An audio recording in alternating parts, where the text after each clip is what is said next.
Assalamualaikum warahmatullahi wabarakatuh. Perkenalkan, kami dari kelompok 6 ingin mempresentasikan materi yang berjudul Paragraf dalam Bahasa Indonesia.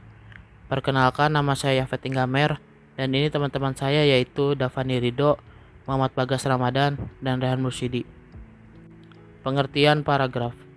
Paragraf adalah kesatuan kalimat yang mengandung gagasan yang tersusun secara sistematis untuk menyampaikan makna kalimat. Gagasan yang dimiliki suatu paragraf hanya memiliki satu pikiran utama atau ide pokok.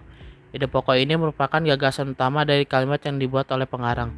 Dengan demikian, kalimat lain disertakan dengan paragraf merupakan kalimat penjelas. Pikiran utama yang terdapat dalam paragraf dapat diletakkan di awal dan akhir kalimat. Dapat menggunakan pola deduktif umum khusus dan pola induktif khusus umum. Pola deduktif adalah pola yang menempatkan pola pikirannya di awal paragraf, sedangkan pola induktif adalah pola yang menempatkan pola pikirannya di akhir paragraf. Struktur paragraf. Paragraf terdiri atas kalimat pokok dan kalimat pendukung. Kalimat pokok merupakan kalimat terpenting yang berisi ide pokok alinea, sedangkan kalimat pendukung berfungsi untuk menjelaskan atau mendukung ide utama. A. Posisi paragraf. Sebuah karangan dibangun oleh beberapa bab. Bab-bab suatu karangan yang mengandung kebulatan ide dibangun oleh beberapa anak bab. Anak bab dibangun oleh beberapa paragraf. Jadi, kedudukan paragraf dalam karangan adalah sebagai unsur pembangun anak bab, atau secara tidak langsung sebagai pembangun karangan itu tersendiri. Yang B. Batasan paragraf. Pengertian paragraf ini ada beberapa pendapat. Antara lain, menurut Kamus Besar Bahasa Indonesia, paragraf adalah bagian bab dalam suatu karangan atau biasanya mengandung satu ide pokok dan penulisannya dimulai dengan garis baru. Dan menurut The Jiangji and Aditya Martaya, paragraf ialah suatu pembagian lebih kecil di bawah sesuatu bab dalam buku. Paragraf biasanya diberi angka Arab. C. Kegunaan paragraf. Paragraf bukan berkaitan dengan segi tindakan karangan itu, tetapi pembagian per paragraf ini memiliki kegunaan sebagai berikut. 1. Sebagai penampang fragmen ide pokok atau gagasan pokok keseluruhan paragraf. 2. Alat untuk memudahkan pembaca memahami dalam pikiran penulis. Yang ketiga, penanda bahwa pikiran baru dimulai. Yang keempat, alat bagi pengarang untuk mengembangkan jalan pikiran secara sistematis. Dan yang kelima, dalam rangka keseluruhan karangan, paragraf dapat berguna bagi pengantar, transisi, dan penutup.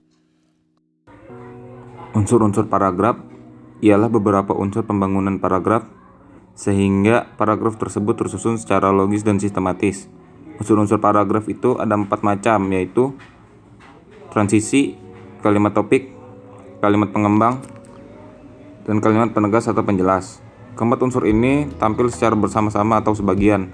Oleh karena itu, suatu paragraf atau topik paragraf mengandung 2 unsur wajib, kalimat topik dan kalimat pengembang, 3 unsur, dan mungkin 4 unsur. Keberadaan kalimat utama itu bisa di awal paragraf, di akhir paragraf, ataupun di awal dan di akhir paragraf.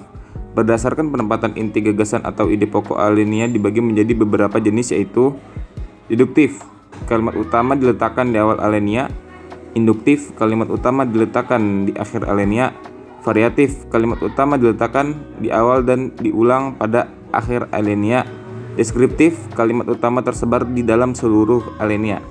Kalimat penjelas merupakan kalimat yang berfungsi sebagai penjelas dari gagasan utama. Kalimat penjelas merupakan kalimat yang berisi gagasan penjelas. Judul atau kepala karangan. Untuk membuat suatu kepala karangan yang baik, ada beberapa syarat yang harus dipenuhi, yaitu provokatif atau menarik, berbentuk frase, relevan sesuai dengan isi, logis, spesifik. Berikutnya saya akan membacakan macam-macam paragraf. Yang pertama, paragraf eksposisi.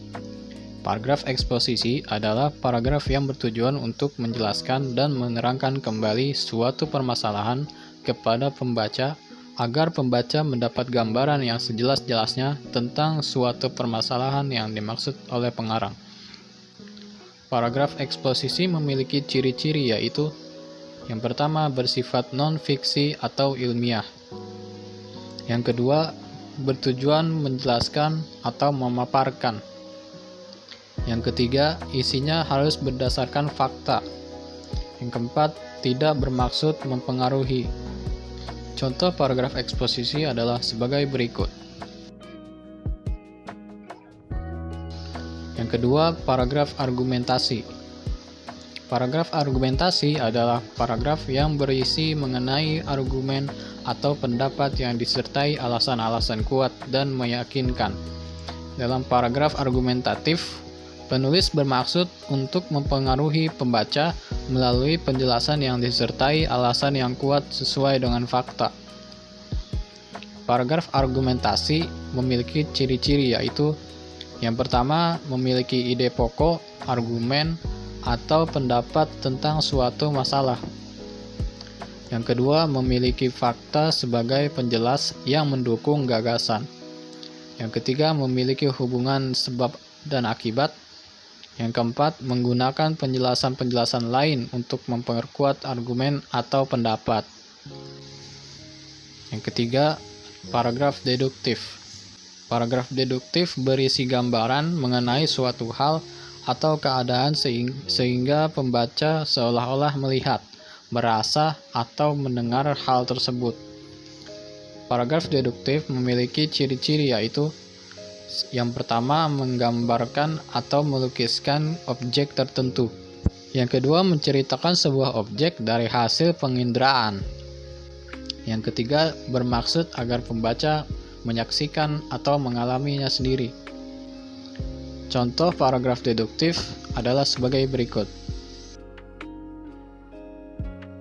Baiklah, saya akhiri video penjelasan dari kelompok 6 tentang paragraf dalam bahasa Indonesia. Saya, Rehan Mursyidi, mewakili teman-teman sekelompok mengucapkan terima kasih.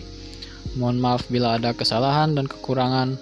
Kami pamit undur diri. Wassalamualaikum warahmatullahi wabarakatuh.